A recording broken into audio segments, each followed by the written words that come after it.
Hey there, everyone. I'm Josh Heath. I am the Chief Operations Officer of High Level Games. Today, on the 8th day of these live streams, I am talking about GM tools.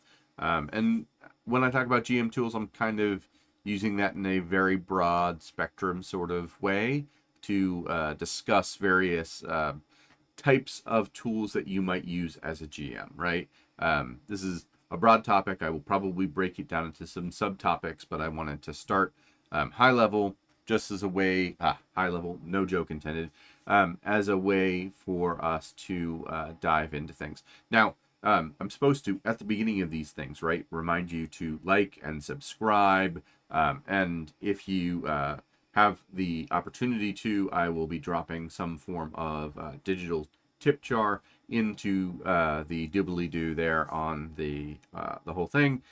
If you are inclined to say, hey, you've been giving me some good advice, thanks very much, during this government shutdown that I'm dealing with, it would be very helpful. So the last couple of these I had Quinn, who is my friend and other associated person with high level games on the stream, and that was awesome. That was very helpful for the conversation. But hopefully I can just ramble through some ideas today, and that will still be of use or helpful or interesting to those who are listening to us. I just realized I had a device on that I didn't want on, so I turned that off. Live streams, you get the exciting little things around people while they're happening. Anyway, so GM tools. Let's talk about GM tools. So when I'm talking about GM tools, I'm talking about all the various types of tools you might use as a game master, right? And I don't mean the things that are used by both players and GMs. I am talking about specifically things you as a GM might use more than players do, right? The first one I want to start talking about are random tables. Now, I am a huge random table person. They were one of the things that actually got me interested in role-playing games back in the day was randomized character creation, right? Randomized tools that helped you tell a story about the character that you were playing. One of the very first role-playing games that I ever actually played was Robotech, and you were able to randomly create your character and randomly, as a storyteller, as a game master, develop out elements of the plot or the story or the monsters, the antagonists, whatever words you want to use for all of those things. You can use these random tables to help do that.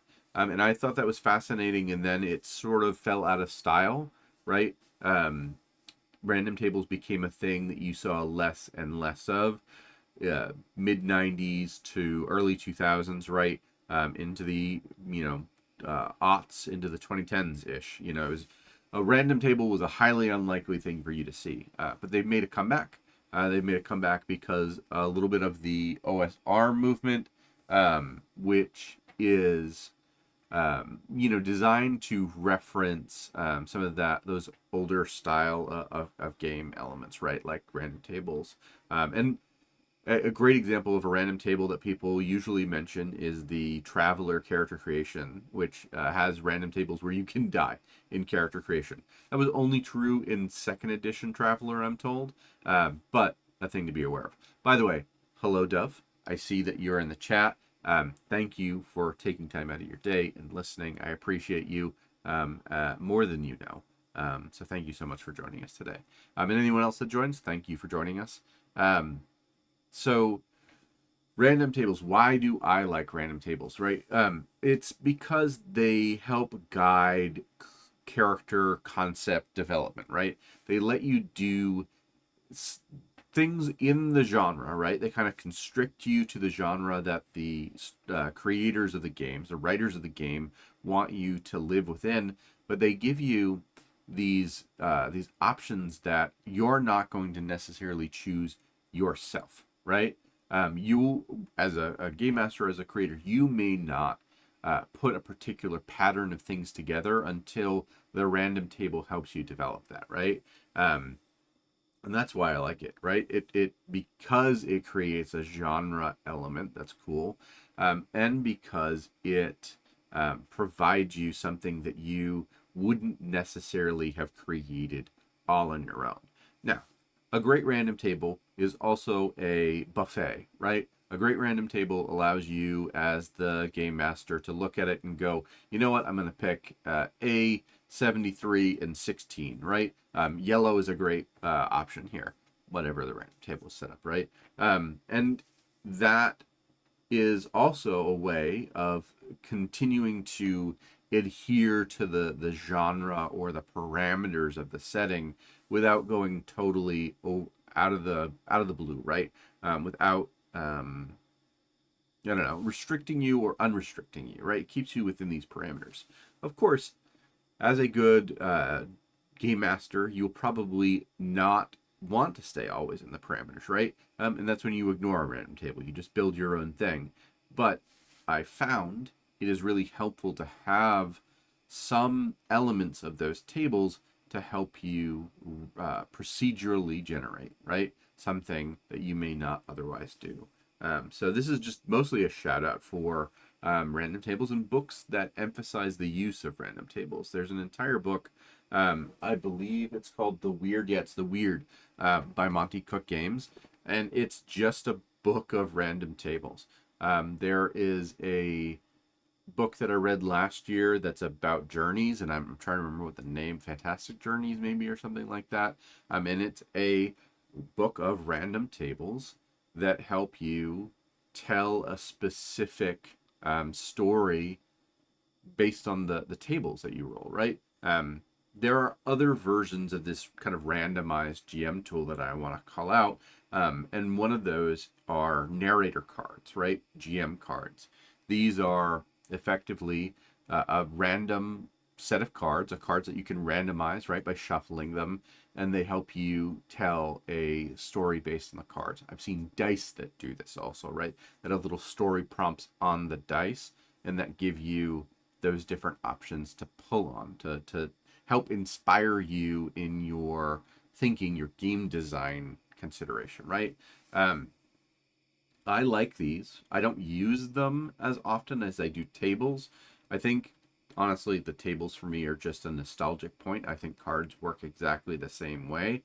I think you can use them to help pull out these random ideas, right? We created, High Level Games created a series of NPC cards a couple of years ago that we did a Kickstarter for. It wasn't hugely popular, but it was kind of neat to try something else out. And the cards are, NPCs that you can just randomly shuffle and pull out a random NPC and use that random NPC in a story. These things I think are helpful when you get stuck as a narrator, right? As a GM. Sometimes you have a great idea for a story. Your players get invested in a thing, or players get interested in a thing. You don't have all the answers, and it's helpful to use these randomized tools, whether they're cards or randomized tables, to help you pull on something that those players might find interesting, right? Which is the whole goal, is to help you generate interesting ideas. And so I advocate them, right? I advocate the creation of random tables for any game by the writers of the game. It doesn't have to be a full book full of random tables. Absolutely not, right? You can use random tables in key places, right? We use it in May I Enter in a couple of key places where you are creating some of the ruins, right? Or creating elements of your city. We provide a couple of random tables to just help inspire you to dig deeper into that idea. Look at the chat real quick. Dove mentions that the awesome thing about a random table is it removes the paralysis of choice, right? It removes choice paralysis. And that is awesome, right? Particularly for players and for the game master, you don't get stuck in that moment of not knowing how to move forward, right? Because you should have so many cool ideas, right? That a random table, even making your own random table at the table, right? Where you scratch down 3 or 4 ideas that you have right then and there about how things could proceed, and then you roll a d4, right? or you roll some other die, depending on how many ideas you have, to help you choose which of the cool ideas, right? I think it's interesting. I've never done this, but I just had this idea. Make a random table with your players at the table, right? You say to your players, hey, give me an idea. Every single player give me an idea for the next scene that's going to occur, right? Or the next enemy that you're going to face, or some other thing. And then you have one of the players roll, right? And that determines what the next element of the specific element of the story that they're going to engage with. That would be super cool, right? That would add a little bit of weird fun to the story, right? Or using any of the books that are out there that have a bunch of random tables, you can have a player roll and say, hey, I have some ideas of things that are happening for this next particular element. I don't have a solid framework for how I want to do it. Roll on this table. Let's see what ideas we come up with and go from there. I think players and narrators and GMs should lean in on letting randomization support your storytelling, right? Never only use randomization unless that's the game that you want to run, right? And I think that's a cool idea, is be telling your players, I have no idea what this story is going to be. We are going to randomly roll everything and see what rolls out, right? And I'll narrate things around the randomization to help try to make it coherent. I think that would be a ton of fun. I also want to shout out solo RPGs and the benefit that random tables have in supporting solo RPGs is that it gives you some of those tools to act as a narrator without having the bias of being yourself being your own narrator, right? The downside to journaling RPGs and solo RPGs in that form is that you are restricted to your own ideas, your own creativity, your own imagination. That was the word I was searching for, was imagination. But the cool thing with random tables is you get to allow for some writer supported creativity that helps you to tell that particular story. Dove also says this idea about out of character table hygiene. Let's talk about that at some point, Dove. I think that's an interesting phrase to use, and I think an interesting concept. It puts trust in the GM, right? It puts a player. Interesting. Dove, I would love to chat with you about that whole idea at some point. I'm not 100% sure I understand what you're saying. So that's definitely an interesting one. One awesome thing with random tables in that space again of solo RPGs, right, is your ability to have your writers support the story that you're telling, and then you can use it as leaping off points, and you can create your own. Again, you can create your own random tables if you are stuck in a situation you're like, I'm not 100% sure where I want to go with this journaling. Let me create a little table for myself, and then randomly decide. I think that's awesome, right? So far we've talked about random tables and random cards and other tools that are used by a GM to help inspire their narration, right? I want to talk about pre-made adventures. I want to dovetail into that. I hadn't thought about talking about this specifically before, but I want to talk about pre-made adventures. We've talked about adventures in a couple of these last live streams, but in this case, what I want to mention about pre-made adventures is you as a GM need to really read through them fully before you can use them, right? The thing I want to emphasize, the thing I want to remind you about is that you should never run a pre-made adventure exactly as written on the page, right? You have to customize it to your players. You have to adjust it slightly. And this, again, is a place where random tables and random tools can help you do that effectively. One of the reasons I think Ravenloft, the original Ravenloft, and the various other types of Ravenloft, Curse of Strahd, etc., work so well is they include a randomized storytelling element right at the very beginning, right? And it increases the replayability of it by encouraging players and GMs to explore places they've never explored before.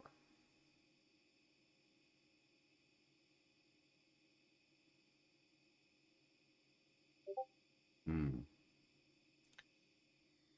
One point that Dove makes in the chat that Dove just dropped for us was this idea about the GM being predictable or being an obstacle to the players, right?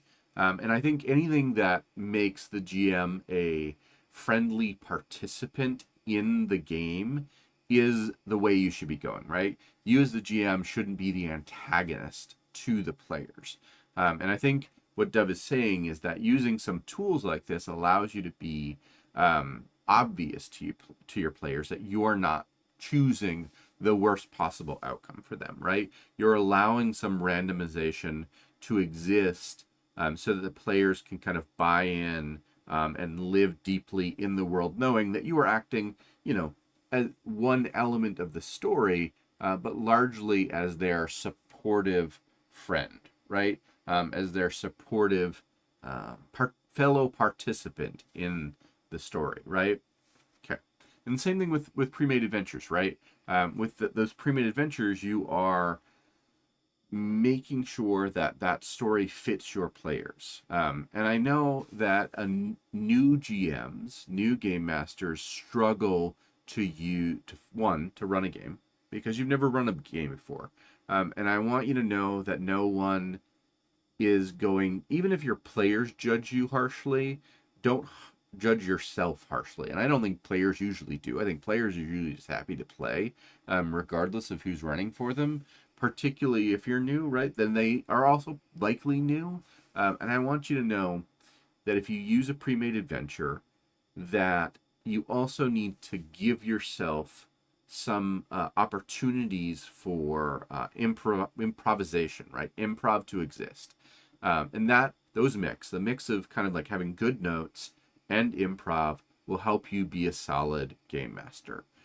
Letting your players roll and up with cool ideas helps make pre-made adventures feel more like they actually aren't on a railroad or they aren't being forced down a particular story path. And so keep those ideas in mind, but use tools, right? Use things like random tables and random idea generation from your players to help drive that adventure to feel like their adventure, right? To feel like your adventure. And I think as you get better as a GM, some GMs will never not run a pre-made adventure, right? They have to have that as a guideline. I have full support for that, right? You'll get better at running them as you run more and more of them. And some GMs, I'm one of these, will end up in a place where they don't need more than 2 or 3 words of notes, right? My Dove, I think you know this, but I will say this, even though you're one of my players. When I am running my Werewolf the Apocalypse game for you guys, I probably have a word or at most a sentence of notes in a particular session, right? I have a general idea of how the session I'm looking to run it fits into the larger story, and then I have the players really improv the things they want to do in the scene that fill into that, right? I know what antagonists I have to use that at any moment that I can just pull on, right? And this is going to lead into the next idea that I have that I want to provide to you, is players, game masters, you have all these mechanics, right? You have all these mechanics for your antagonists, for your monsters, right? In every game, you've got some form of mechanics that you're supposed to be using. Pre-make a whole bunch of generic mechanics. StoryPath, the Trinity Continuum, and Scion, the second edition of Scion, do this very well, right? They tell you that your antagonist should have dice pools that are pre-written, right? And they basically have 3 different dice pools, and that's all they actually use are those 3 different dice pools for the various things that they can do. I think you should do this regardless of what game you are running, right? You should have a set of generic stats for your general things that you're going to be running, right? This is an example of how I would do it in Dungeons and Dragons, for example. I would say low-level monster. Low-level monster has an AC of 12. Low-level monster has hit points of 15. Low-level monster does a d4 plus 2 damage. That low-level monster can be absolutely anything. It can be a snake. It can be a kobold. It can be a gigantic tree with weird arms that smack players, right? It could be a broom. Low-level enemy can be anything. But you have those generic stats written down for when you want some sort of encounter to occur. You don't have a full monster that you're looking to use, but you have something generic and standard that you can always lean back on, right? In my werewolf game, I have the same general idea. I have character sheets that I've set up that aren't full character sheets. They're just dot comparison sheets, is the way I would describe it, right? They are dots on the screen, dots on the character sheet that help me go, okay, if the players are fighting a Black Spiral Dancer who's around the same level as them, then these are the general stats that they would have. This is how much they're going to soak damage for. I have all these things kind of preset in my brain so that when they get into that conflict, when they fight that enemy, I'm not doing a whole lot of math, right? I'm not doing a whole lot of bookkeeping. I don't have to prepare a whole lot of bookkeeping, right? I used to. When I was GMing back in the early 2000s, I was writing character sheets out for everything. I still have boxes and boxes of character sheets from my 3.5 era of Dungeons and Dragons, and I have boxes and boxes of character sheets from the World of Darkness that if I needed to, I could pull out those character sheets and use them, but I don't need that anymore because I know enough about the games to have a general sense of what's too strong and what's too weak. And some GMs hate fudging of dice, right? And what I'll say with this regard is you don't have to fudge with creating your standardized monsters, right? It helps you avoid fudging dice if you don't want to do that. But don't be afraid to decide the dice are the wrong choice for the story, right? That's another GM tool, is that sometimes your dice are going to tell you the wrong story or a story you don't want to tell at the table. You can ignore your dice when they're telling the wrong story. As a GM, that is your prerogative. You can tell players. I've occasionally told players when a roll has gone completely the opposite of how the story that I want to tell or they want to tell will go for them. I will help prod ways to ignore the bad story that the dice are trying to tell, right?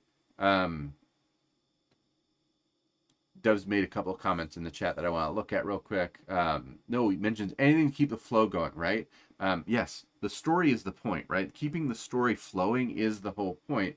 And that there will be, there's this golden rule, specifically in White Wolf, but I think it's a good golden rule for everything, is that keep the story moving, right? Keep the story going. Don't get stuck with the mechanics as holding you back from the good story, right? The story is the point. Now, there are times where if you're a GM who is prone to not letting the dice help tell the story, where you should decide ahead of time. You know what? Players, just as a reminder, the dice as they roll are the dice as they roll right now. There's no adjustment to them. That can be important to lay that foundation, right? In some games that I've run, I've said, heads up, all the dice really, really matter here, right? As you roll your dice, make sure that you realize that whatever you roll is going to apply.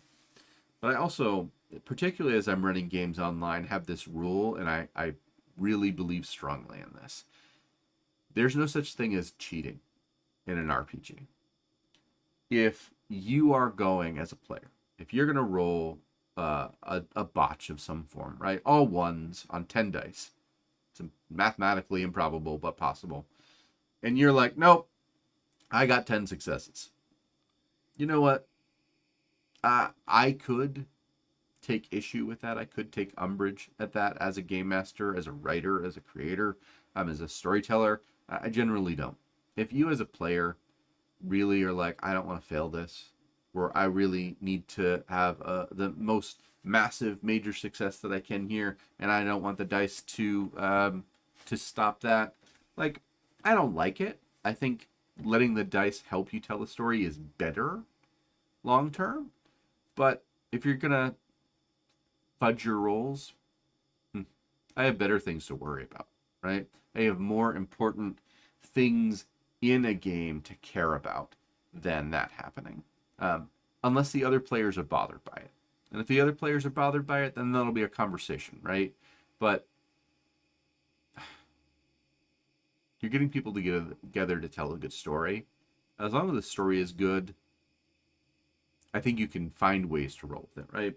Okay, so we've talked about a bunch of different GM tools, as well as GM behaviors, GM activities. I want to talk a little bit about, since I was moving into, talking about virtual spaces, and I want to talk about virtual tabletops. There are a numerous amount of virtual tabletops out there.